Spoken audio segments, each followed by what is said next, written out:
Oi, gente, tudo bem com vocês? Hoje eu quero bater um papo sobre a questão do perfeccionismo e por que essa questão é tão difícil para alguns e como diferenciar até que ponto é uma patologia e até que ponto é algo que eu possa de fato, de repente, estar usando a meu favor, né? A gente tem que entender que existe uma situação em que o perfeccionismo pode ser encarado como uma maestria, algo que a pessoa se torne tão boa que ela chega o mais próximo de uma perfeição. Imagine um exemplo do Ivo Pitangui, que é uma referência de cirurgião plástico aqui do Brasil. Eu gosto de enfatizar, né, os nossos talentos nacionais, que isso é muito bom. Digamos que ele chegou mais próximo daquilo que um cirurgião plástico tenha desejo, sonhe, né, para entregar de melhor para os seus pacientes. Então a gente poderia entender que é o perfeccionismo saudável, foi em busca de uma maestria. Um músico, um pintor, né, um escultor, uma pessoa, enfim, podemos entender, né, um cabeleireiro, né, que quer entregar o melhor para o seu cliente, e aí vai. Até aí a gente pode entender que essa maestria é um desejo saudável. O perfeccionismo passa a se tornar um problema quando eu quero aplicar esse princípio em todas as áreas da minha vida. Do jeito que eu organizo a minha casa, que é uma coisa, eu sou organizada, outra coisa é ser perfeccionista, a forma que eu me relaciono com os outros e principalmente como eu controlo a minha imagem em relação aos outros, essa tentativa de o outro sempre me ver do jeito que eu quero.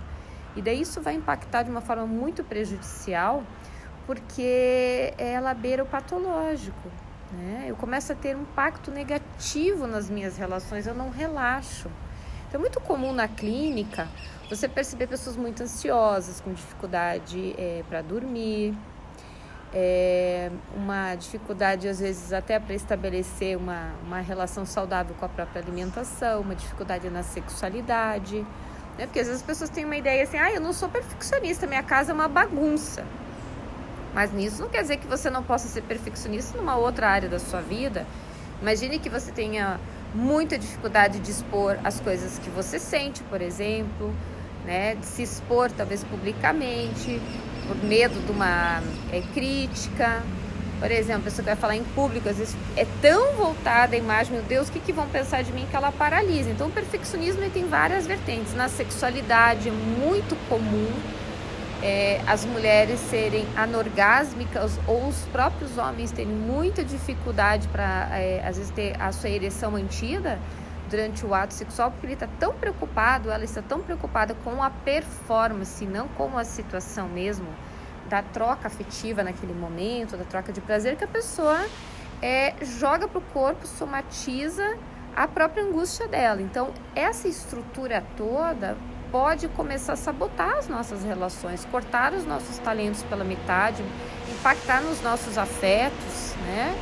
E é por isso que é tão relevante compreendermos que o perfeccionismo, em primeiro plano, ele é a busca pelo amor do outro. Eu quero controlar a visão que o outro tem de mim, principalmente para estar o mais adequado ou mais adequada possível em relação ao que essa pessoa possa pensar de mim, que eu quero que ela tenha uma visão positiva.